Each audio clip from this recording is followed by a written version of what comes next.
Ok, queridos, vamos voltar agora a nossa atenção para a nossa última pregação da nossa conferência sobre uma igreja saudável. Bem, vamos recapitular, né? Uma igreja saudável é aquela que compreende que as Escrituras é central. É aquela que coloca as Escrituras como central para a sua vida, para a igreja, para a vida dos irmãos. Em segundo lugar, uma igreja saudável é aquela que compreende que a salvação, vou colocar assim, é algo apenas do Evangelho manifestado em nós por causa da graça de Deus e manifestado em nós por meio da fé no Evangelho. E agora, meus irmãos, eu queria chegar a um ponto em que, mais uma vez, a igreja brasileira se encontra em uma verdadeira crise.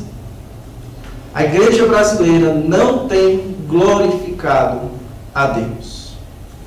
Todos os dias, mais e mais igrejas abrem, igrejas estas que são centradas no homem e não em Deus.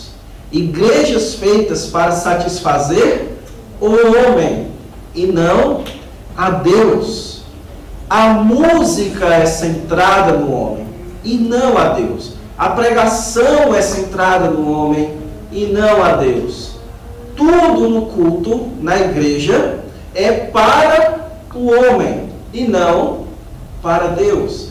Onde as pessoas vão lá, não para prestar um culto, mas para assistir um culto que foi preparado para elas. Notam a distinção? Então nós estamos, pessoal, em um contexto, e vocês devem saber disso, vocês devem ter vivenciado isso na pele já, de muitas igrejas que não são destinadas para a glória de Deus, são destinadas para a glória dos homens.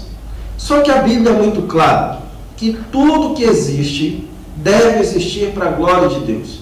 Paulo fala em 1 Coríntios 10, 31, quer comais, quer bebais, ou façais qualquer outra coisa, fazei tudo para a glória de Deus.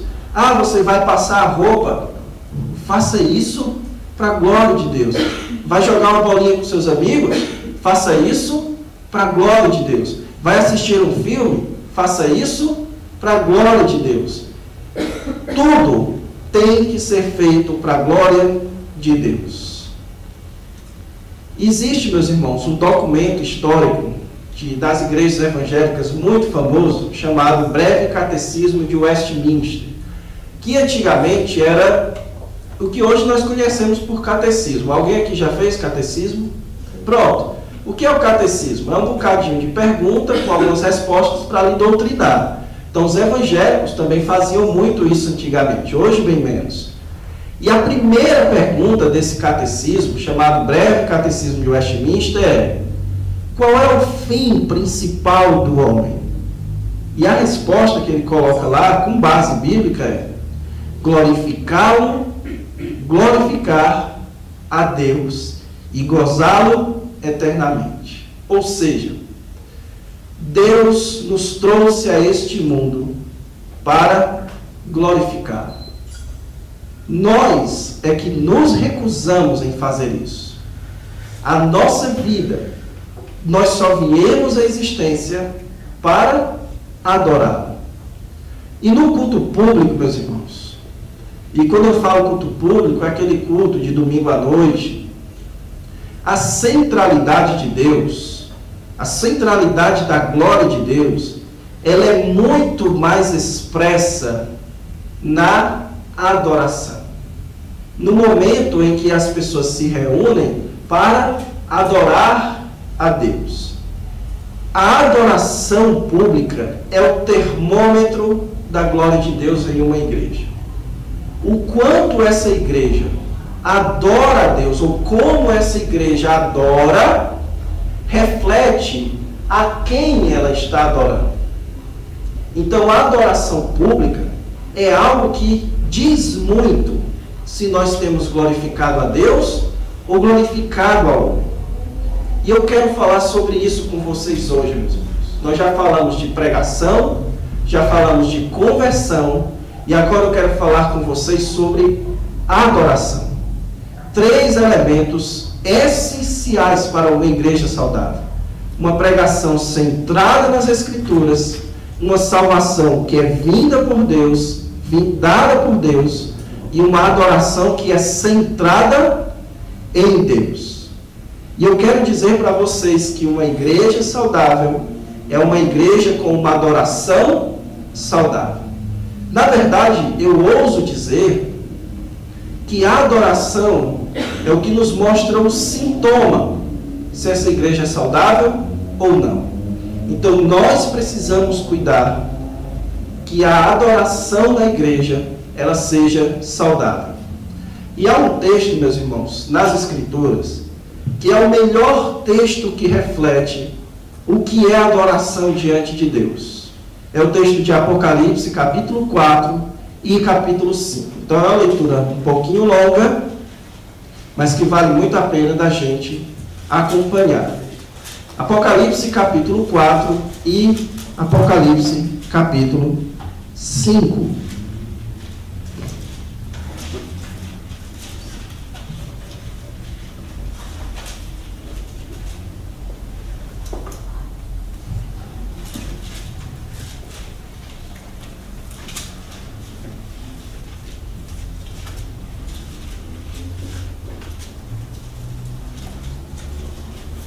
Apocalipse, o último livro das Escrituras.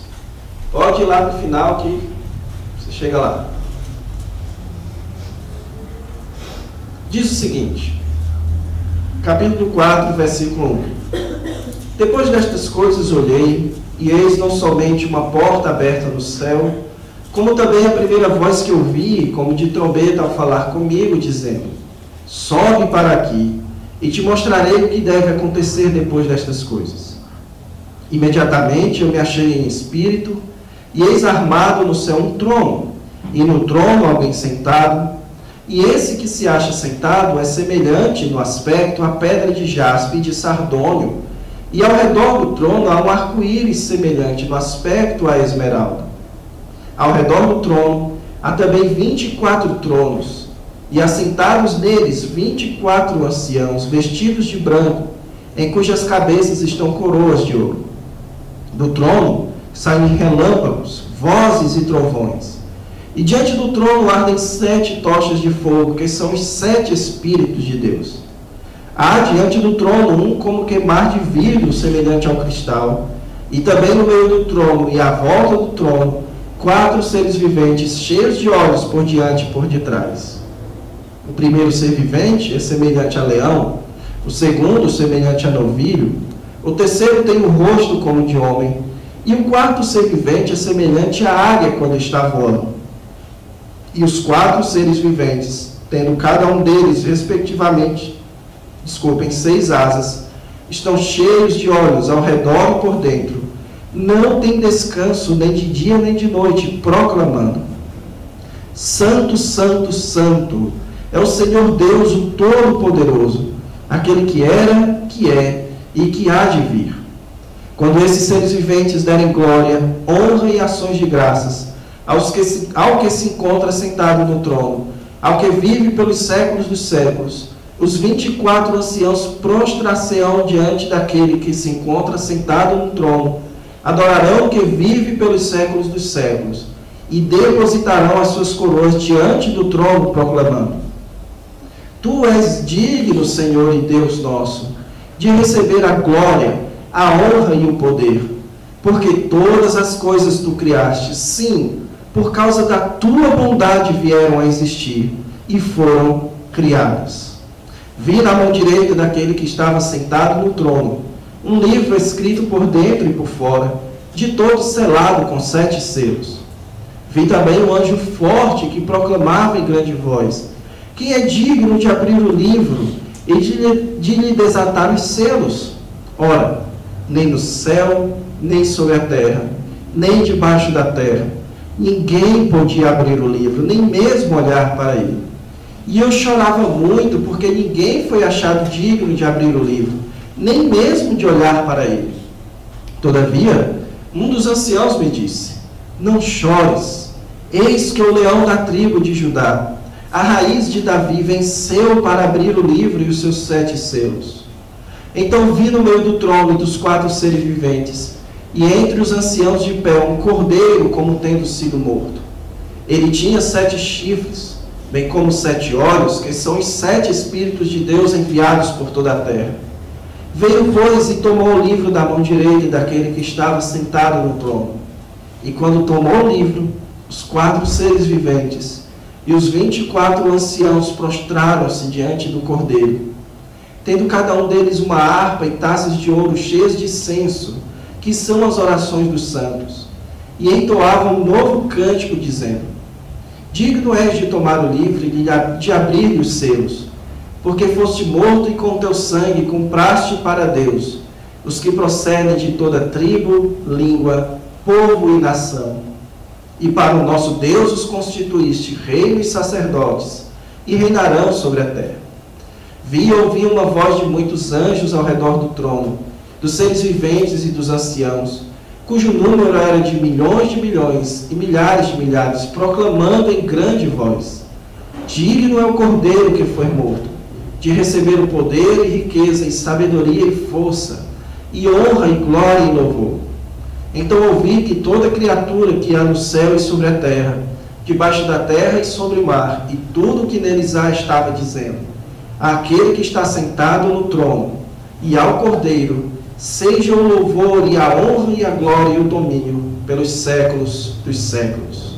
E os 4 seres viventes respondiam: amém. Também os anciãos prostraram-se e adoraram.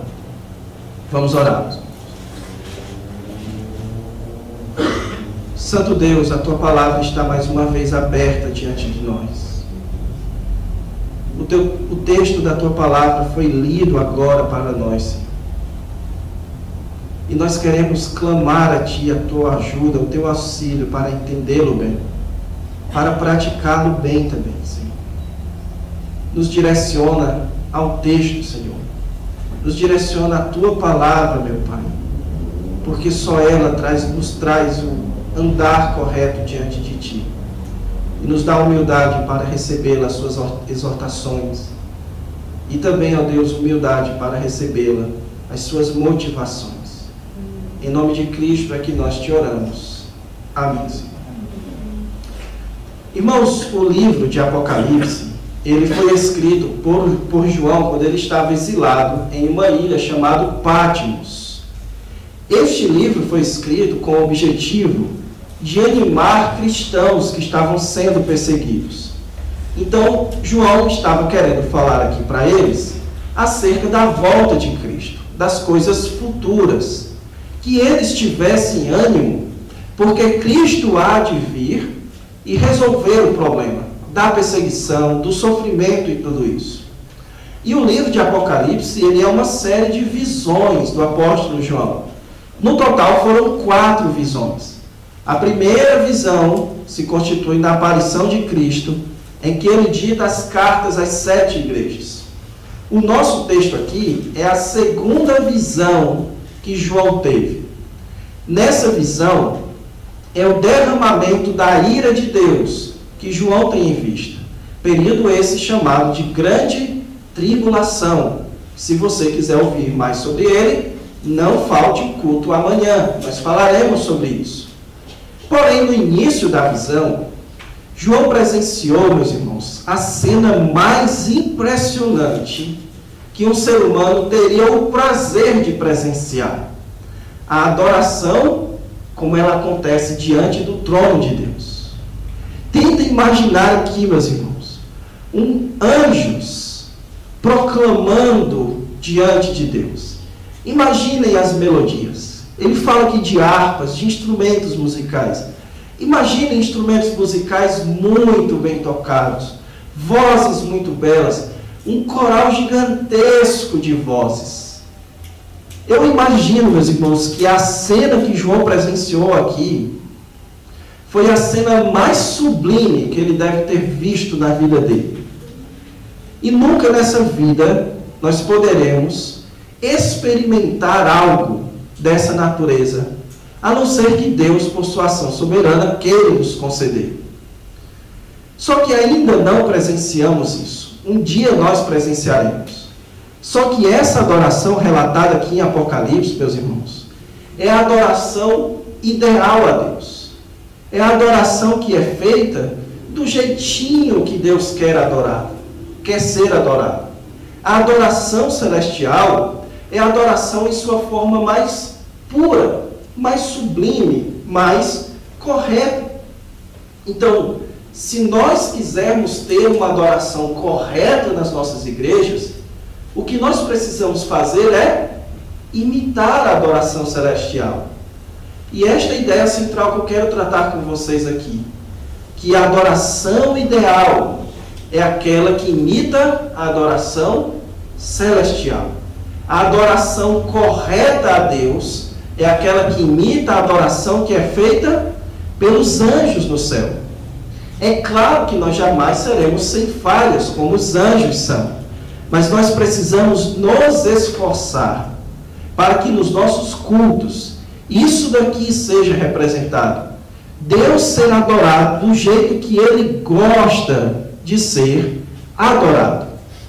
Então, a adoração ideal para as nossas igrejas é aquela que imita a adoração celestial.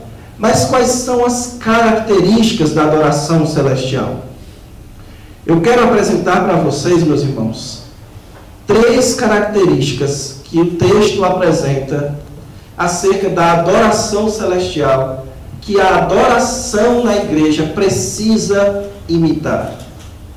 Em primeiro lugar, a primeira característica da adoração celestial é que ela começa com a contemplação de Deus.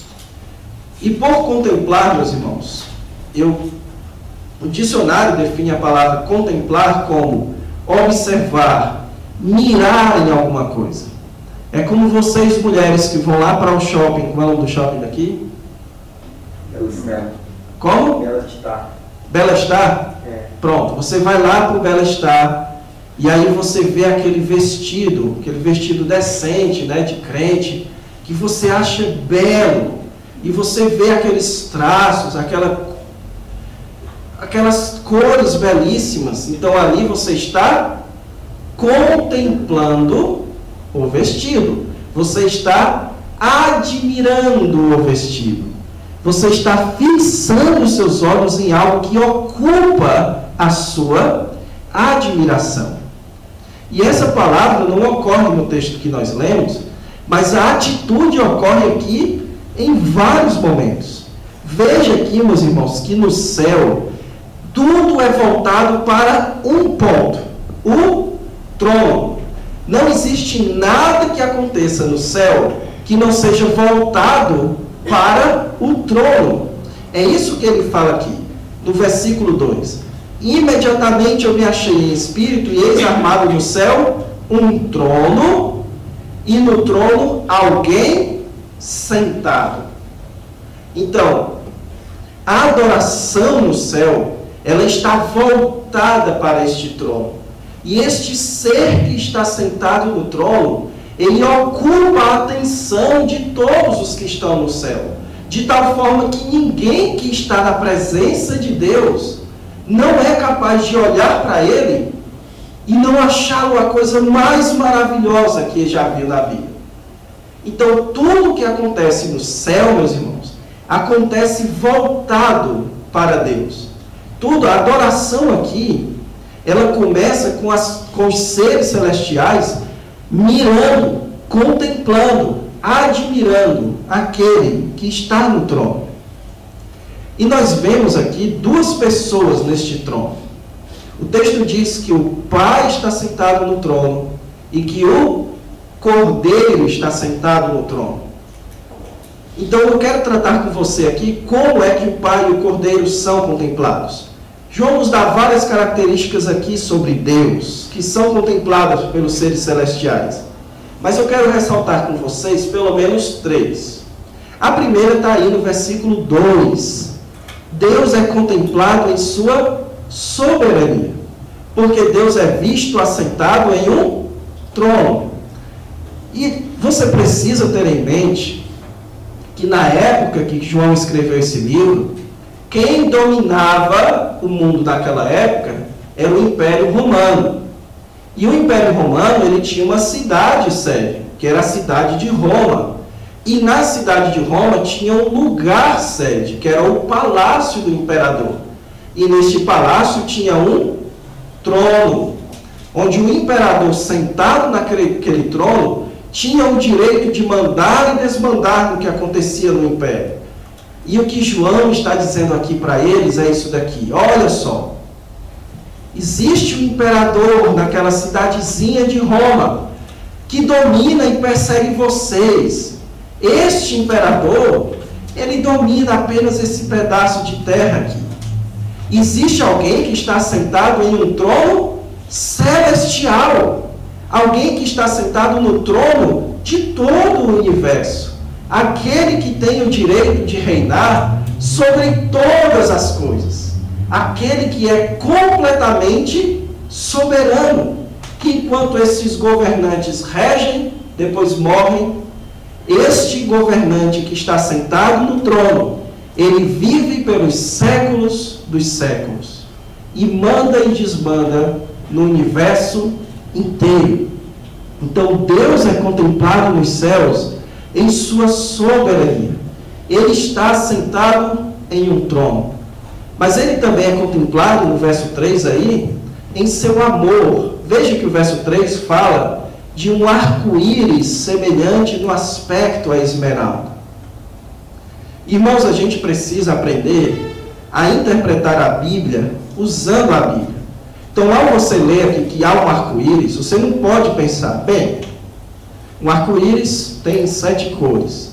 7 é o número da perfeição de Deus. Então, aqui está falando da perfeição de Deus. Não é assim que se interpreta textos assim. Você precisa ver o que a Bíblia interpreta da Bíblia. Então, a outra aparição em que se fala de um arco-íris é lá em Gênesis, quando Deus manda o dilúvio para punir a humanidade. E aí, depois que ele salva a Noé, ele promete que ele não vai mais punir a humanidade por água. E como sinal dessa promessa, Deus então providencia um arco-íris. Então, todas as vezes que você vê um arco-íris no céu, lembre-se que Deus poupou a sua vida. Que você merecia ter morrido nessa chuvinha que acabou de passar. Mas Deus poupou sua vida. Isto é um sinal do seu amor. A chuva passou, o arco-íris chegou, porque Deus nos ama. Deus nos quer bem. Deus ama ao seu povo. Então Deus é contemplado em seu amor. E no versículo 5, Deus também é contemplado no seu poder. E aqui é o que há muito interessante aqui. Porque o texto diz que do trono saem relâmpagos, vozes e trovões. E meus irmãos, quem aqui não tem medo de relâmpagos, vozes e trovões? Imagine só, você está aqui num avião, certo? Voando, e aí o tempo fecha e começam lá relâmpagos, trovões, raios, e o avião começa a balançar. E aí? Tudo tranquilo? Sim ou não? Ou então você está lá na sua casa, aí de repente você escuta uma voz: Adriano! E aí? Tudo tranquilo? Tranquilo? Se estiver em casa, corre para debaixo da cama. Se estiver no avião, bota o cinto, desce máscara, se agarra, se ajoelha no chão, ora, pede. É ou não é? Isso porque, meus irmãos, estas coisas nos fazem perceber o quanto nós somos fracos, quanto nós somos pequenos. Que um raio pega no avião, quebra ele, ele cai, a gente morre. A gente é pequeno diante da natureza. Mas olha aí, do trono saem relâmpagos, vozes e trovões. Do trono, Deus é maior que relâmpagos, vozes e trovões. Não existe nada que assuste a Deus. Não existe nada que provoque Deus em medo. Porque Deus é muito grande. Deus é muito poderoso. E Ele é contemplado em seu poder. Porque do trono saem relâmpagos e vozes e trovões. Enquanto a gente tem medo, Deus solta os relâmpagos. Deus solta vozes e trovões. Deus não tem medo. Deus é poderoso. Mas o capítulo 5 também nos fala que o Senhor Jesus Cristo também é contemplado. E Cristo é contemplado, meus irmãos. Cristo é contemplado como um vencedor. Veja aí no versículo 5. Deixa eu explicar aqui para vocês. O versículo 5 fala: um dos anciãos me disse, não chores. Eis que o leão da tribo de Judá, a raiz de Davi, venceu para abrir o livro e os seus 7 selos. O que estava acontecendo aqui, meus irmãos, era o seguinte. Um anjo apresentou um livro. E neste livro tinha 7 selos. Então não pense que livro na época de João era desse jeito aqui não, certo? Não era. Isso daqui demorou a aparecer. Os livros na época de João eram rolos. E os rolos eles eram fechados com selos. Então João viu um grande rolo, um grande livro, fechado com vários selos. E este livro, meus irmãos, é justamente o livro que vai trazer o desenrolar do plano de Deus. Pois se você vai ler no versículo 6, cada selo, no capítulo 6, perdão, cada selo que é aberto é algo do plano de Deus que é desenvolvido. Então aquele livro era a grande esperança daqueles cristãos que estavam sendo perseguidos. Eles estavam ansiando que Deus abrisse logo aquele livro para que viesse a nossa consolação, a nossa salvação final. Só que aí João olha para o céu, ninguém é digno. Aí ele mesmo não é digno. Os anjos não são dignos. Alguém da terra, pelo amor de Deus, seja digno de abrir esse livro. Ninguém. Ninguém é digno de abrir o livro. E então ele começa a chorar. Ele começa a chorar. Porque é como se a sua esperança tivesse indo embora. Só que um dos anciãos, um dos anjos celestiais disse: não chores. Não chores.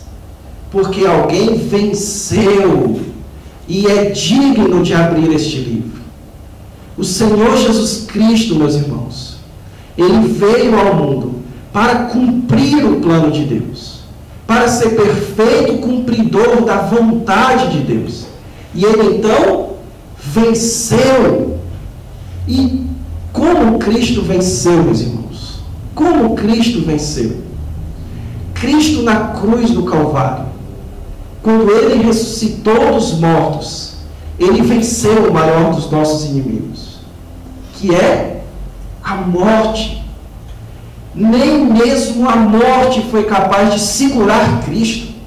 Ele venceu. Cristo é vencedor. Ele é um leão da tribo de Judá. Agora, Cristo também é contemplado não só na sua vitória, mas também no seu sofrimento. Porque quando João voltou para olhar para este leão, o que foi que ele viu? Versículo 6. Então vi no meio do trono dos 4 seres viventes e entre os anciãos de pé um cordeiro, como que tendo sido morto. Quando ele se vira para olhar um leão, ele vê um cordeiro. O que acontece, meus irmãos, é que a morte de Cristo foi a sua vitória. O sofrimento do cordeiro foi a vitória do leão da tribo de Judá. Por isso Cristo pode ser contemplado e admirado como aquele que sofreu em nosso lugar, mas como aquele que venceu por nós. Ele sofreu por nós, mas Ele também venceu para nós. Então, Cristo aqui e Deus são o centro da admiração, lá na adoração celestial. E deixe-me dizer aqui para vocês, meus irmãos, aplicar isso daqui. Sem contemplação a Deus, ao Senhor Jesus Cristo, ao Deus Trino, nunca haverá a adoração. Se nós não entendemos quem Deus é e o que Ele fez por nós, quem Cristo é e o que Ele fez por nós, quem o Espírito Santo é e o que Ele faz por nós, nós não saberemos adorá-lo como convém. Porque lá em João capítulo 4, versículo 6, João se encontra com a mulher samaritana e ele diz o seguinte: olha, vocês adoram o que vocês não conhecem. Ou seja, Deus procura adoradores que o adorem em espírito e em verdade. Vocês adoram com base em mentiras. Vocês não conhecem. Por quê, meus irmãos? A nossa adoração a Deus deve ser baseada no nosso conhecimento de Deus. Nós adoramos a quem nós conhecemos. Deixe-me dizer aqui para vocês: aquilo que você mais contempla é aquilo que você mais adora. Se aquilo que traz mais prazer para a sua alma, se aquilo que traz mais prazer para os seus olhos, para a sua alma, para o seu coração, é aquilo que você mais adora. É ou não é? Então, se o que, pegando o exemplo lá daquele vestido belíssimo, se aquilo é o que você mais adora, aquilo que você mais contempla, é aquilo que você vai adorar. Você vai tornar aquilo um Deus para a sua vida, de tal forma que você vai viver em função daquilo. Então, se é o dinheiro que traz-te mais prazer, é o dinheiro que você adora. Se é satisfazer os prazeres carnais, eu quero que os adultos aqui entendam o que eu quero dizer, por causa das crianças eu não vou dizer aqui, se é isso, então é isso que você adora. Então aquilo que você mais admira, mais contempla, é aquilo que você adora. Então, para adorarmos a Deus corretamente, Deus deve ser aquilo que nós mais contemplamos. Deus deve ser aquilo que nós mais admiramos.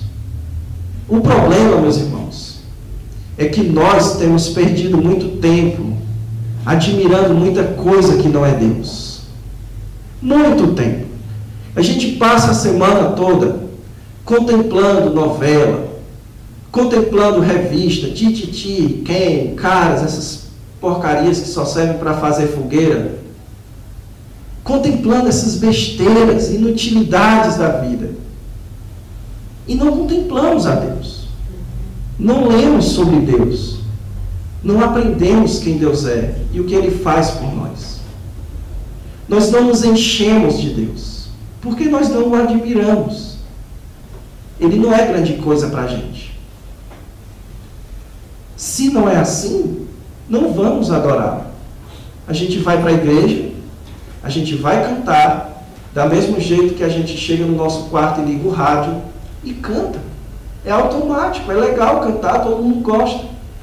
Mas adorar é outra coisa. Nós adoramos a quem nós conhecemos.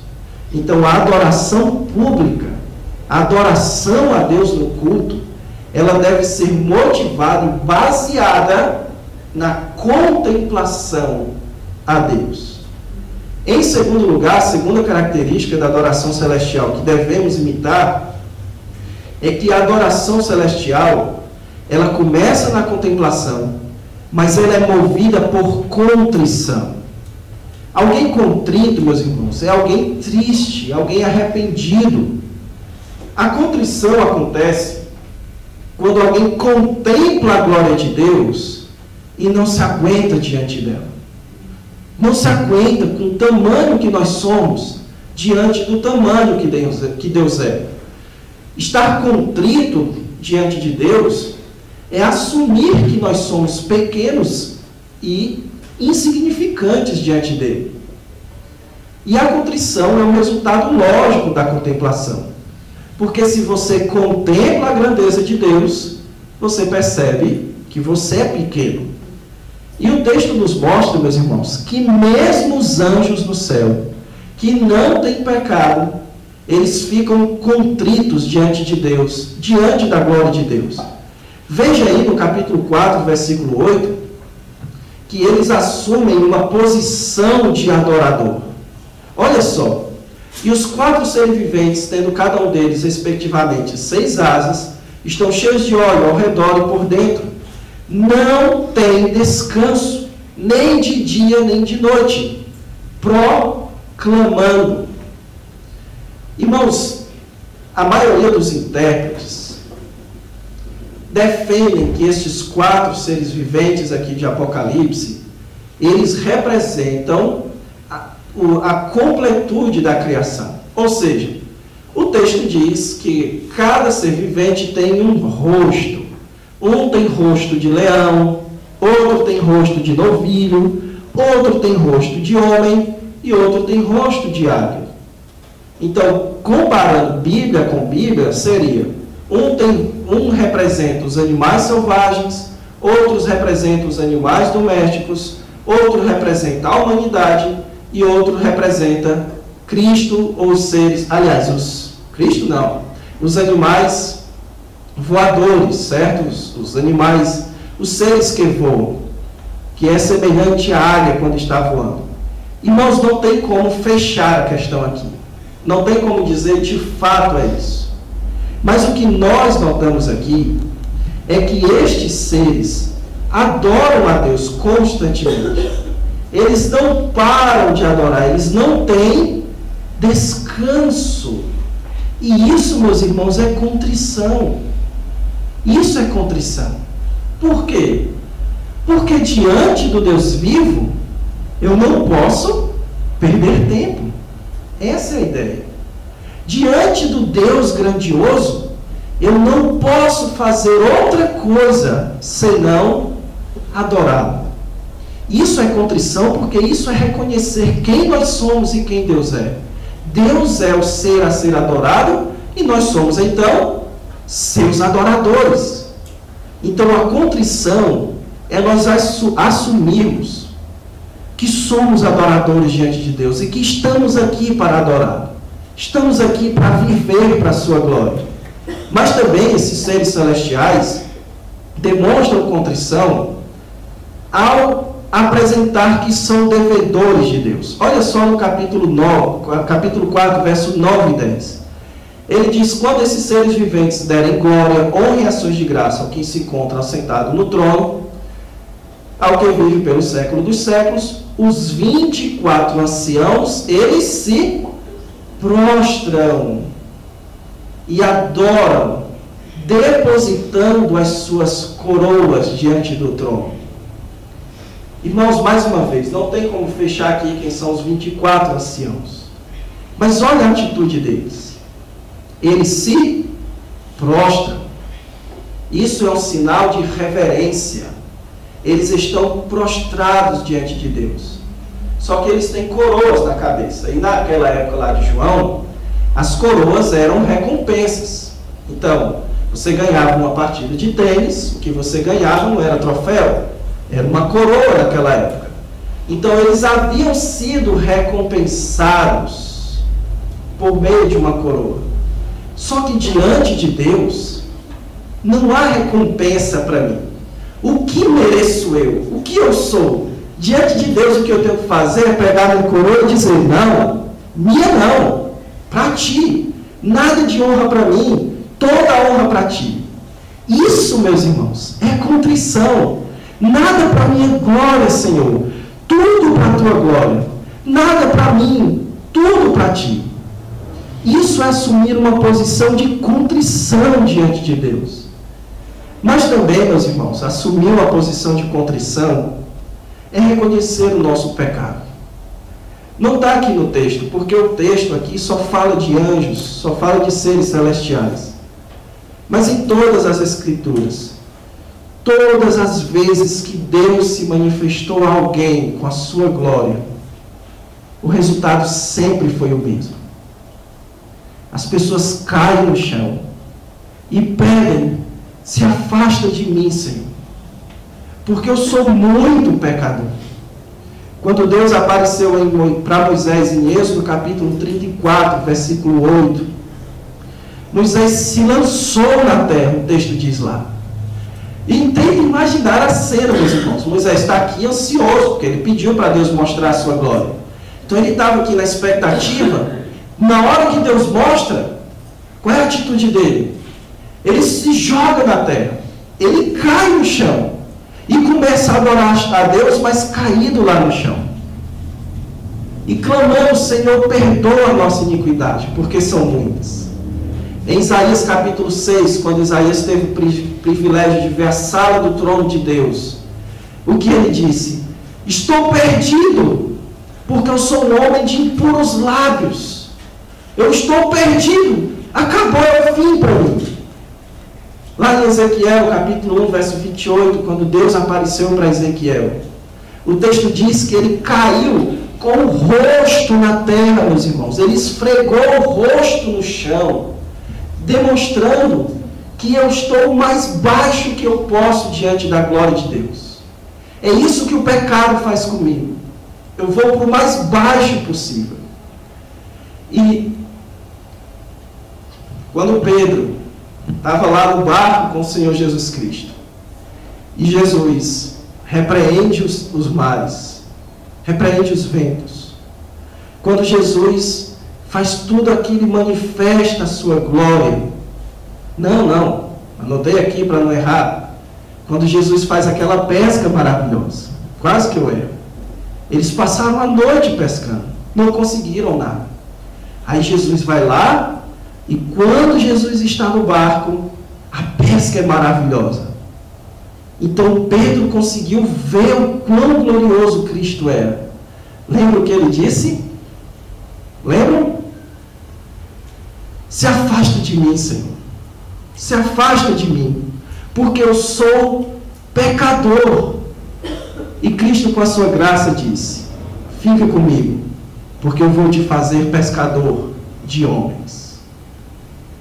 Irmãos, não há como chegar diante de Deus e não reconhecer o quão terrível é a glória dele e o quão terrível é o nosso pecado. Nós só nos entristecemos. A nossa tristeza pelo nosso pecado depende diretamente do quanto você conhece a Deus.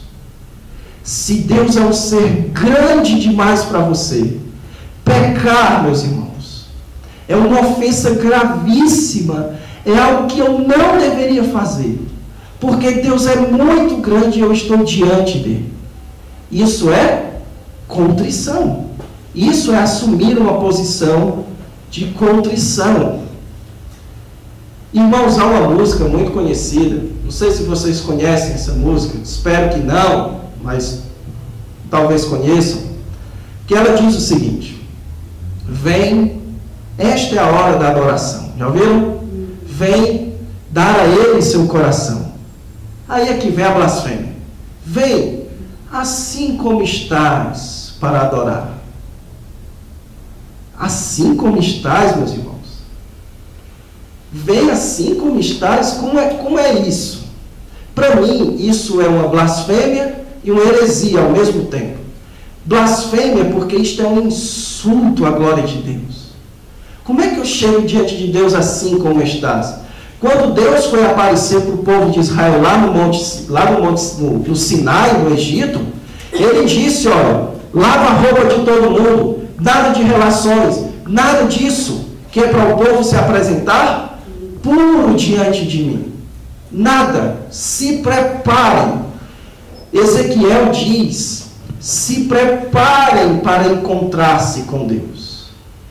Eu duvido que se diria: não, vem do jeito que você está para a sala do presidente da República. Duvido, meus irmãos. Duvido. Então ninguém tem que chegar diante de Deus assim como estás. Nós devemos chegar diante de Deus, meus irmãos, prostrados diante dele, clamando a ele que ele não nos destrua com a sua ira, mas nos dê a sua graça de permanecer diante dele e de pelo menos contemplar o seu rosto maravilhoso. Isso é contrição. Isso é nos despirmos do nosso pecado para honrarmos ao Deus que nos criou e que tanto nos ama. Eu também já vi, meus irmãos, alguns DVDs de show de artistas evangélicos, de rock, de rap e tudo mais. E já vi cultos também, onde os seus shows, eles dizem lá que estão diante de Deus. Então, uma vez, muito tempo atrás, eu fui para um show do Oficina G3. Conhece essa banda, Oficina G3? Eu fui para um show deles lá em Fortaleza. Aí eles disseram, estamos diante de Deus aqui. Só que aí quando começa a música, aí começa a gritaria, gente se jogando para cima, rodinha, é uma baderna o show. Como é, meus irmãos, que estamos diante de Deus e fazemos isso? Como é que diante de Deus a gente está mais preocupado em se divertir, em pular, em tirar uma onda com o nosso amigo e não contemplar a sua face? Como é, meus irmãos? Estar diante de Deus é não perder tempo diante dele, é adorá-lo sem descanso. Estar diante de Deus, meus irmãos, é tirar toda a honra e toda a glória de nós e colocar toda para ele. Estar diante de Deus é colocar o nosso rosto na terra e pedir, Senhor, não nos destrua, nos deixe permanecer na tua face. Isso é contrição. E é assim que devemos adorar a Deus nos nossos cultos, meus irmãos, com um espírito contrito diante dele, sabendo que nós estamos ali para isso. E não vamos perder tempo, vamos adorar a Deus. Culto não é momento de festa. Culto não é momento de farra. Culto não é momento de entretenimento. Culto não é momento de ser espectador. Culto é momento de ser adorador. E honrar a Deus. E clamar a Deus, Senhor, por favor, me dá a graça de viver contigo. Porque é isso que eu mais preciso. É assim que deve ser a adoração no meio do povo de Deus. E em terceiro lugar, a adoração começa na contemplação, passa pela contrição, mas ela termina em louvor. Deixe-me ler aqui uma citação de um escritor bem conhecido no meio evangélico, chamado John Piper. Em um dos seus livros, ele escreveu o seguinte: misturado ao sentimento genuíno de contrição e tristeza pelo pecado, aparece um anseio por Deus. E Deus não fica indiferente ao anseio contrito da alma. Ele retira a carga do pecado e enche o nosso coração de alegria e gratidão. O que o John Piper está escrevendo aqui, meus irmãos, confirma o que eu tenho dito a vocês. Que quando nós contemplamos a Deus, nós nos entristecemos por causa do nosso pecado. Só que Deus não nos deixa na tristeza. E essa é a glória da sua graça.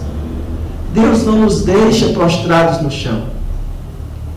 Deus sempre levanta os seus. Ele levantou Moisés. Ele purificou os lábios de Isaías. Ele disse para Pedro: Pedro, eu vou ficar contigo e vou te fazer um pescador de homens. Deus sempre levanta os seus. Deus não nos deixa prostrados diante do pecado. Porque quando estamos prostrados diante dele, com a sua mão graciosa, ele vem e nos levanta. Como diz o salmista no Salmo 63, versículo 1. Ó Deus, tu és o meu Deus forte. Eu te busco ansiosamente. A minha alma tem sede de ti. O meu corpo te almeja como terra árida, exausta sem água. Isso aqui é contrição. Aí olha o que ele diz no Salmo 40. Davi diz no Salmo 40. Esperei com paciência no Senhor. Estava lá contrito. E ele se inclinou para mim e ouviu o meu clamor. Tirou-me do poço de destruição e do lamaçal e colocou os meus pés em uma rocha, firmou meus passos e pôs na minha boca um cântico novo, um hino ao nosso Deus. Deus não nos deixe esperando a sua mão graciosa. Quando nós nos contristamos diante dele, meus irmãos, sempre experimentaremos a sua graça. Sempre experimentaremos. E quando os anjos ficaram contritos diante de Deus, o resultado lógico, meus irmãos, aqui, foi que eles louvaram a Deus. Eles não se aguentaram de admiração por Deus. Eles louvaram e louvaram ao Senhor que estava diante deles. E o que o texto nos apresenta aqui, meus irmãos, é que louvor é uma resposta. Todo louvor é uma resposta. É um elogio a alguma coisa que você admira. Por exemplo, se você está andando... vou citar um exemplo de casais aqui. Você está na sua casa, vocês homens, e aí a sua mulher se veste toda, compra aquele vestido lá, né? Para manter a ilustração, ela compra aquele vestido lá, né? Te dá um prejuízozinho, mas valeu a pena. Aí ela vai de surpresa, ela compra surpresa. Aí ela vai lá para o quarto, se arruma, faz uma escova alemã no cabelo, né? Aí se prepara toda, se maqueia, se perfuma. Aí chega para você. Se você não fala nada, ou você é muito insensível, ou você não gostou. Mas se você fica muito admirado, você não se aguenta enquanto você não diz como você está linda, meu amor. É ou não é? Meus irmãos, quando a gente está muito admirado com uma coisa, a gente não se aguenta enquanto a gente não põe para fora. Então, vocês que torcem Internacional, quando você vê o gol lá do seu time, você fica tão admirado que você não aguenta. Você grita de paixão. É assim, meus irmãos. Toda paixão, toda admiração que toma conta do nosso coração sempre gera elogio. A gente sempre põe para fora. E o que nós vemos aqui no texto bíblico é que eles contemplavam o trono de Deus. Diante de Deus eles se baixavam de contrição, mas eles não paravam por aí. Eles elogiavam a Deus. Santo, santo, santo é o Senhor Deus, o Todo-Poderoso. Tu és digno, Senhor Deus nosso, de receber a glória, a honra e o poder. Isso é louvor.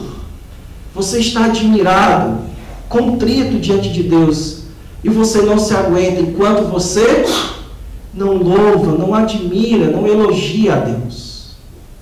Então, o louvor, meus irmãos, é um elogio a Deus.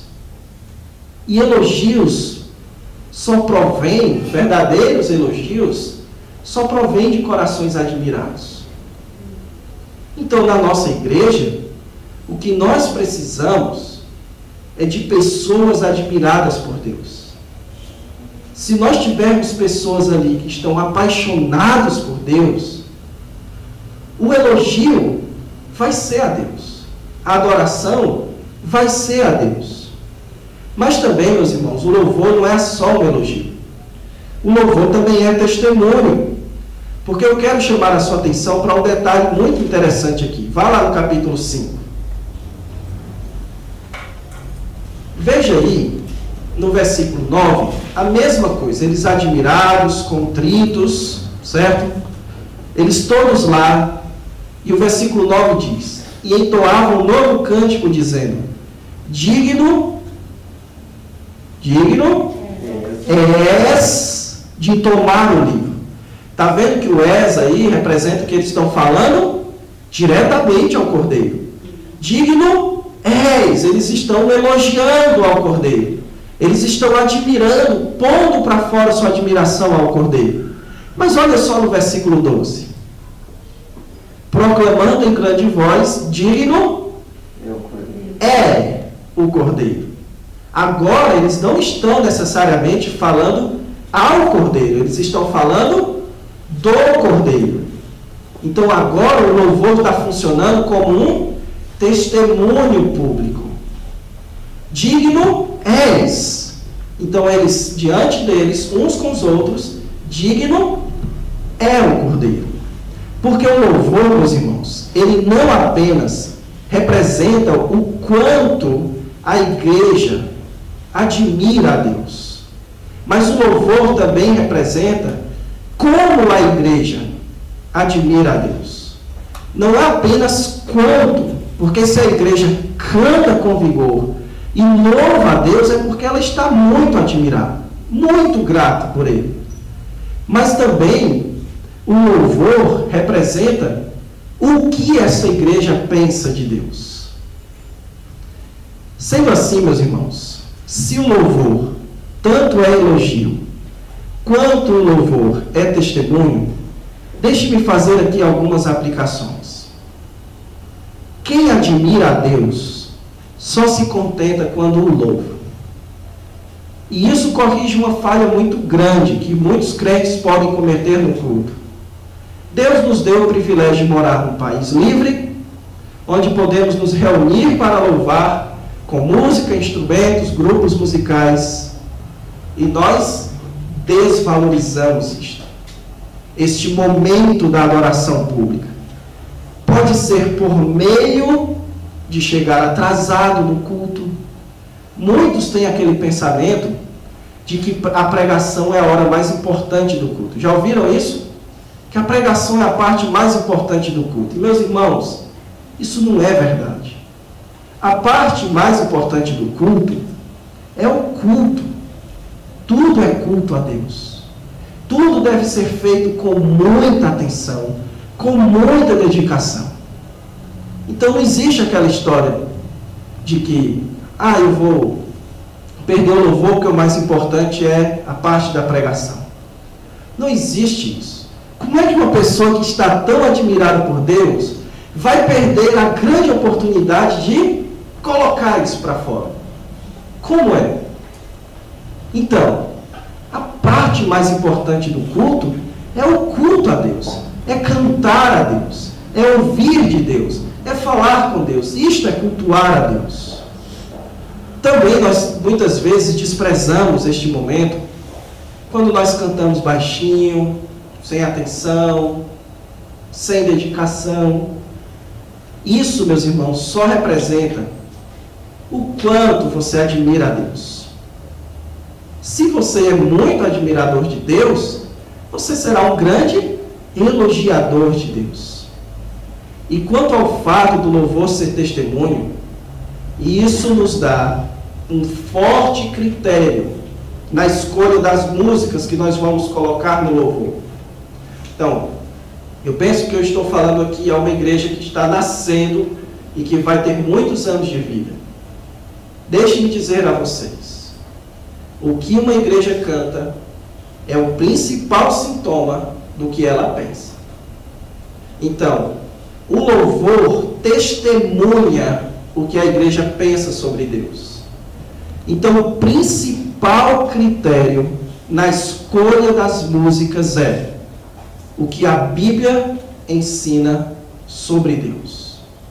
A música da igreja não deve ser escolhida com base primeiramente na sua beleza, as que são as mais bonitas, ou então na que vai atrair um bocado de pessoas, ou então no que vai agradar a maioria, ou no que vai divertir, ou no que vai fazer com que no final dos cultos as pessoas cheguem para você, porque naquelas músicas você se garante no violão, faz o negócio direitinho. Não.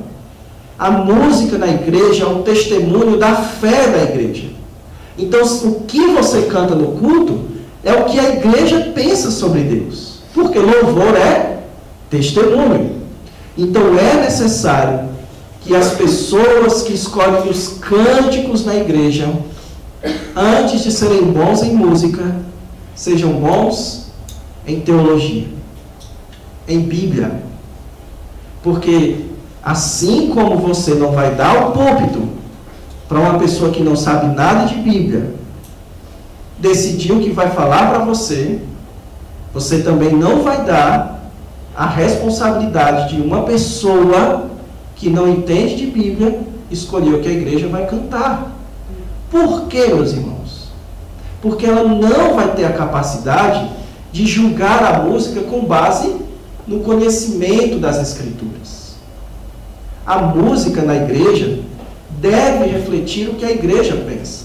Então hoje nós estávamos falando sobre isso à tarde, que a igreja tem que se preocupar inclusive com quem canta aquela música que você está trazendo para dentro do culto. Por quê? Porque quando você canta a música de determinado cantor, você está dizendo que se identifica com ele. Porque louvor é testemunho. O louvor testemunha do que a igreja pensa. Então, o critério para a escolha das músicas na igreja deve ser um critério elevadíssimo. Então, eu tenho afirmado aqui para vocês que a adoração ideal é aquela que reflete a adoração celestial. E que uma igreja saudável, ela é feita com uma adoração saudável, que imita a adoração celestial.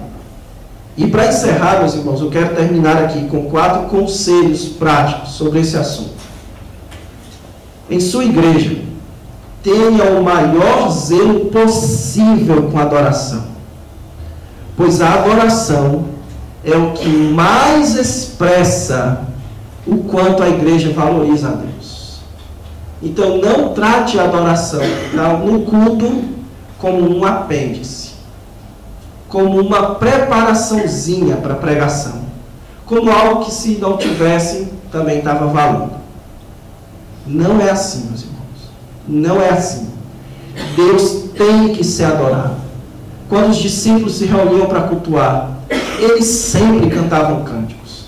Quando Cristo se reunia com seus discípulos, eles sempre cantavam. Porque a adoração é parte integrante da nossa vida diante de Deus. Então a adoração precisa ser tratada com muito zelo.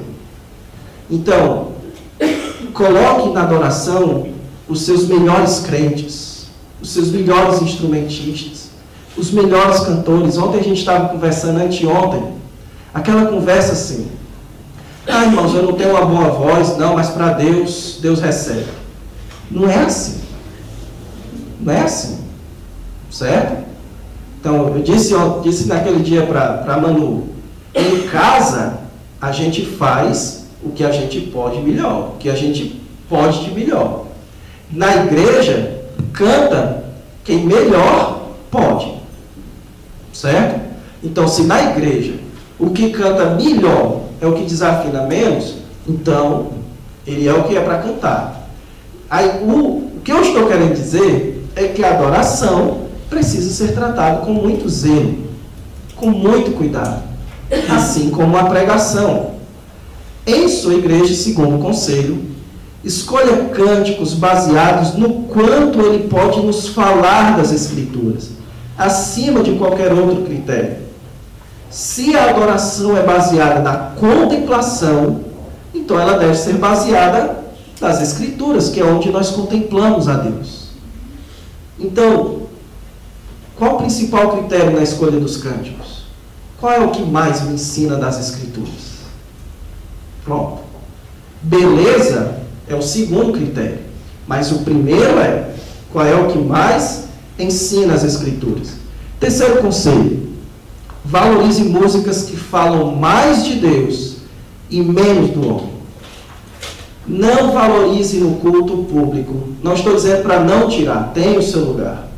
Mas o culto público deve valorizar mais músicas que falam do que Deus é e do que Deus fez, do que músicas que falam do como eu me sinto, do que eu acho, de como eu me sinto diante de Deus. Como eu estou dizendo, Isso tem o seu lugar no culto. Mas a ênfase do culto é a adoração a Deus. Então, este tipo de cântico deve tomar sempre a prioridade. Em quarto lugar, nunca, viu, meus irmãos? Vocês vão crescer como igreja. Nunca permita que o culto se torne uma festa. Nunca. Culto não é festa, é culto. Cultos não foram feitos para serem assistidos. Cultos foram feitos para serem prestados a Deus. Festas servem para entreter. Cultos servem para adorar e aprender de Deus. Então, o nosso culto, ele deve ter uma adoração que é baseada no nosso conhecimento e admiração por Deus, que nos coloque em uma posição reverente diante dele, e então nós o louvamos, nós o admiramos e testemunhamos o quanto o amamos. Amém, meus irmãos? Amém. Queridos, é o seguinte, nós vamos encerrar aqui a nossa conferência. Eu quero dizer para vocês que na minha vida cristã poucas experiências foram tão marcantes e significantes para a minha vida como esta viagem para cá, para Passo Fundo, certo? Então, estas pregações me edificaram, me exortaram em muitos aspectos, e o meu sincero desejo é que eu vou embora, mas que a mensagem fique com vocês e essa igreja frutifique, cresça de uma maneira saudável, porque Deus pode estar querendo levantar essa igreja de Passo Fundo para ganhar esse estado para o Senhor Jesus Cristo. Então vocês podem estar prenunciando um grande avivamento que Deus pode fazer aqui. Queiram fazer parte disso. Queiram estar e presenciar a glória de Deus passando na frente de vocês. Então, orem por mim, certo? Orem pela minha família. Que Deus abençoe o nosso ministério lá. E podem ter certeza que eu não vou esquecer vocês jamais. A igreja de Passo Fundo está no meu coração, estará nas minhas orações também.